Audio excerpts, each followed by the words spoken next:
Eddie Jones brings chaos theory to England to make up gap on All Blacks. Eddie Jones brings chaos theory to England to make up gap on All Blacks. Eddie Jones wants to have his players prepared for any eventuality by the time of the 2019 Rugby World Cup. Eddie Jones has pledged to create chaos in the house as he prepares his squad to face every eventuality in the build-up to the 2019 Rugby World Cup. The England head coach signalled that the process had begun with the announcement of his 34-man squad for November's Old Mutual Wealth series of tests. Jones believes that England are still 20% behind New Zealand in terms of fitness and adaptability, a deficit that he intends to address with renewed prominence at the week-long training camp that begins in Portugal on Sunday, Monday NZ time. There is no place for Lions flanker James Haskell, as back rowers such as Exeter's uncapped 22-year-old Sam Simmonds, alongside Bath Sam Underhill and Tom Curry, of Sale, make their mark. NZ-born Sale wing Denny Solomona has earned a recall thanks to his try-scoring ability. There is a recall, though, for Sale's Denny Solomona, but he has been issued with a final warning as to the curfew-breaking drinking excess that led to him being turfed out of the training squad in August. All of them can expect to be exposed to a regime tailored to making them deal with the unexpected. We want the players to be uncomfortable for the next 2 years, so that when they get to the World Cup they will be prepared for anything, said Jones.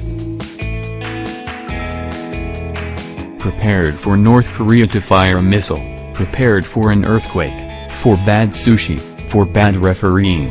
It doesn't matter what happens. They will be ready for it. We need to make the team more uncomfortable, not have everything nice and rosy but a bit of chaos in the house. Every time we come together now it's about building towards the World Cup. Jones believes the All Blacks have deliberately put themselves under pressure to equip for the World Cup. Jones has shaped everything to that end. From the call-up for Portugal of two apprentice talents and 18-year-old Harlequins fly half Marcus Smith and 20-year-old Bath back row forward Zach Mercer, to the short-term hiring of coaching assistants and Jason Riles from Australian Rugby League, Neil Greig from Australian Rules Football and Toulon's Mark Dalmazzo. But more significant than the presence of new individuals will be the shift in emphasis to World Cup mode, the upscaling of conditioning programs, allied to the demolition of comfort zone walls and the relentless chasing down of the All Blacks. We've got information on other teams that indicates there's a gap of about 20% in certain areas and that's what we've got to breach, said Jones. The All Blacks used to look at the World Cup with a view that as they were the no-one team in the world, they would turn up and win it. What they've learned in the last 8 years is the process of building towards a World Cup campaign. What they have done post the Lions tour has been so clever in terms of being able to expand their depth, to experiment with the way they've played. They've deliberately put themselves under pressure in games to equip themselves better for the World Cup. Even if there is to be a focus on performance-related aspects, Jones is adamant results are everything, citing the reaction on radio to Spurs manager Mauricio Pochettino, who was the world's best young coach last week and loses one game and is not the man to lead Tottenham. In Portugal, Jones will assess the freshness levels of the English Lions to determine how many of them play in the series. There is definitely a chance you won't see some of them, noting that some are a long way off, in terms of current form, alighting on Northampton's Courtney Lawes as one who started the season like a house on fire, but someone has put some water on the fire and we're going to try to reignite the fire again.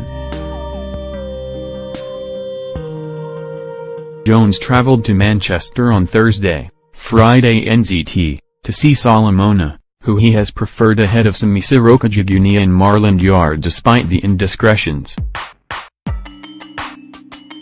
Denny slept for 2 weeks on his floor, revealed Jones. His wife kicked him out of his bed. 2 weeks probably was not long enough, she was probably too soft on him.